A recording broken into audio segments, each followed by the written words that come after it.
Yo tout le monde, aujourd'hui on se retrouve pour une toute nouvelle vidéo et dans cette vidéo je vais vous donner des faits sur non pas un mais deux personnages et qui plus est ils sont tous deux empereurs et ils ne s'aiment pas aussi. Bref voilà, je vais vous donner des faits sur Shanks et Barbe Noire. Bon voilà, on se retrouve juste après cette petite intro.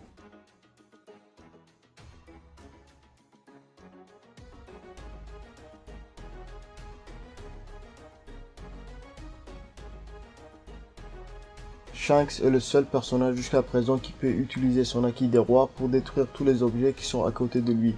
On a pu remarquer ça quand il est monté sur le bateau de Barbe Blanche. Dans un SBS, Oda a affirmé que quand Luffy avait assommé 50 000 pirates grâce à son acquis, il a dit que Shanks pouvait facilement faire pareil, mais avec 50 000 personnes de plus, c'est-à-dire... Non, je vais pas faire cette blague, elle est vraiment pourrite, mais plutôt il pouvait assommer plus de 100 000 personnes, ce qui est vraiment énorme.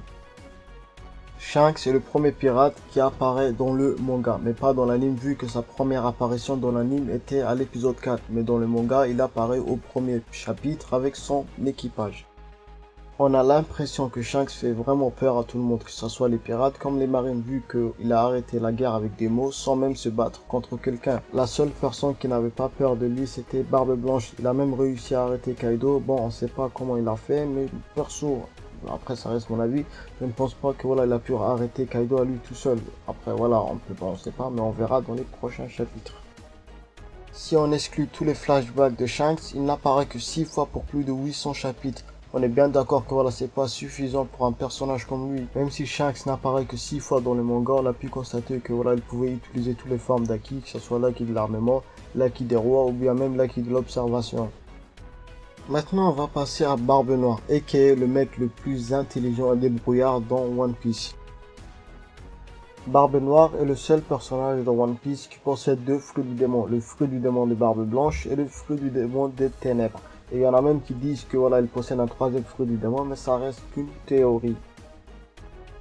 Pour créer le personnage de Barbe Noire, Eiichiro Oda s'est inspiré de Blackbeard, donc Blackbeard était un pirate anglais du XVIIIe siècle. On peut remarquer que ce pirate a le même comportement que celle de Barbe Noire, mais pas à 100% bien sûr. Blackbeard, au lieu d'utiliser la violence, il utilisait son cerveau, un petit peu comme Barbe Noire le fait.